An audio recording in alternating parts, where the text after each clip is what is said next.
आज हम बात करेंगे उस बड़े मुद्दे की जो चुनावों में जाति धर्म विकास और नेताओं के भाषणों से भी ज्यादा आगे निकलता दिखता है। मुद्दा है नगद हस्तांतरण योजनाओं का, यानी सरकार द्वारा सीधे जनता के बैंक खातों में पैसा जमा करना या फिर सरकार द्वारा आम आदमी के खाते में पैसा भेजना। असम, केरल, पश्चिम बंगाल और तमिलनाडु में हुए चुनाव के नतीजे सिर्फ सरकार बदलने बचाने की कहानी नहीं बताएंगे, बल्कि ये भी साफ करेंगे कि क्या जनता आज उन सरकारों को ज्यादा पसंद कर रही है जो सीधे खाते में पैसा भेज रही है। क्या महिलाओं और गरीब वर्ग के केंद्र में रखकर बनाई गई योजना चुनावी जीत का नया फॉर्मूला बन सकता है। क्या नगद हस्तांतरण योजनाएं भारतीय राजनीति का सबसे बड़ा हथियार बन गई है। आज की इस खास रिपोर्ट में हम आपको बताएंगे कैसे राज्यों में करोड़ों लोगों तक पैसा पहुंचाया गया, कौन कौन से राज्य इस दौड़ में आगे हैं, क्या इससे चुनावी तस्वीर बदल सकती है। असम, केरल, पश्चिम बंगाल और तमिलनाडु के चुनाव नतीजे अब सिर्फ वोटों का गणित नहीं रह गए। अब नतीजों को इस नजर से भी देखा जाता है, जनता उन योजनाओं को कैसी प्रतिक्रिया देती है जिनमें सरकारें सीधे बैंक खाते में नगद राशि भेजती है। पिछले कुछ वर्षों में ऐसी योजनाओं में तेजी से बढ़ोतरी हुई है। खास बात यह है कि इन योजनाओं में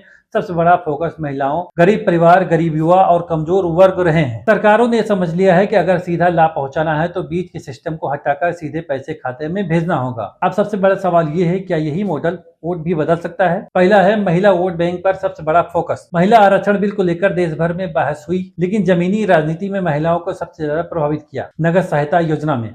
कई राज्यों में महिलाओं को आर्थिक रूप से मजबूत करने के नाम पर हर महीने या सालाना राशि देना शुरू किया। इसका असर दो स्तर पर देखा गया। पहला, महिलाओं के हाथ में नगद पैसा पहुंचा, महिलाओं में सरकार के प्रति भरोसा बढ़ा। आज यही वजह है कि हर महिला वोटर हर दल के लिए सबसे अहम वर्ग बन चुकी है। सबसे पहले हम बात करते हैं पश्चिम बंगाल में ममता सरकार की रणनीति। पश्चिम बंगाल की बात करें तो यहाँ तृणमूल कांग्रेस सरकार ने कई योजनाओं के जरिए लाभार्थियों तक पहुंचाई है। सबसे चर्चित योजना रही है लक्ष्मी भंडार योजना। इस योजना के तहत महिलाओं को आर्थिक सहायता दी जाती है। इसके अलावा युवा साथी योजना के तहत शिक्षित बेरोजगार युवाओं को 15,000 रुपए तक की सहायता राशि देने की व्यवस्था की गई है। राजनीतिक जानकार मानते हैं कि ममता बनर्जी सरकार ने योजनाओं को सिर्फ घोषणा तक सीमित नहीं रखा, बल्कि उन्हें जनता तक पहुंचाने की कोशिश भी की है। अब देखना ये होगा क्या इसका फायदा चुनावी नतीजों में दिखेगा। इसी तरह तमिलनाडु में डीएमके सरकार ने भी बड़ा दांव खेला है। इस योजना के तहत 1.5 करोड़ महिलाओं के खाते में 5-5 हजार रुपए भेजे गए। इतनी बड़ी संख्या में सीधे महिलाओं को लाभ पहुंचाना अपने आप में बड़ा राजनीतिक संदेश माना जाता है।